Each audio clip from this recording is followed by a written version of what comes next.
আবু সাইদের আব্বার মতো কষ্ট তো আপনাদের কারো নেই, ইলিয়াস আলীর বউয়ের মতো কষ্ট তো আপনাদের কারো নেই, তাই না?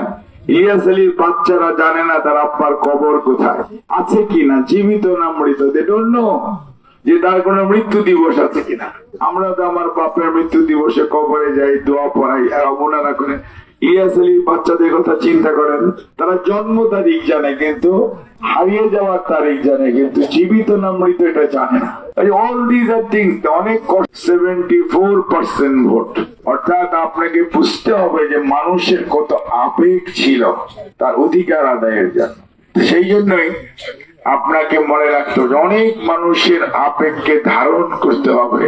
আর আপনার এখানে যারা এসছেন, এই সাইডে বসা আছেন, সামনে বসা আছেন, ইউ আর দি লিডার। আপনারা এলাকার সবাই নেতৃবৃন্দ, আমার সামনেও নেতৃবৃন্দ। আপনাদের কথা মানুষ যত কষ্ট হবে না আপনাদেরকে ধরবে।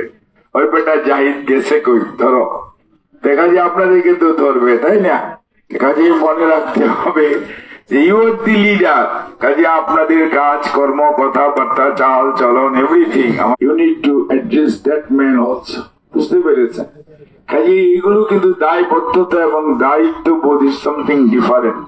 যাই হোক, আমি অনেকক্ষণ সময় নিয়েছি। আমি রিয়েলি গ্রেটফুল যে আপনারা যে ট্রিমেন্ডাস অ্যামাউন্ট অফ মানে কষ্ট করেছেন, and lot of trouble you have taken and pain করেছেন। বিশেষ করে বিগত 48 ঘন্টায় যে আপনারা নির্ঘুম রাত্র কাটিয়েছেন। আমাকে অবশ্য ঘুমাইতে দেন নাই, সেটাও ঠিকই আছে। আমি তো অভ্যস্ত, কোনো সমস্যা হয়নি।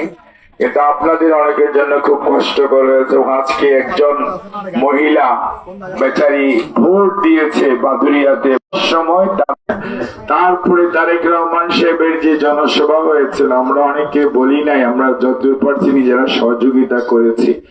একজন মানুষ, তার বাড়ি হলো কাটলায়, সে জুতবানিতে, তা থাকতো আপনার ভাদুরিয়াতে, এখানে কাজ করতো। সেই ছেলেটা মিটিং এ গিয়েছিল, মিটিং এ গিয়ে হি বিকেম সিক, তারপরে ভর্তি হয়েছিল বিরামপুরে, এন্ড হি অলসো এক্সপায়ার্ড।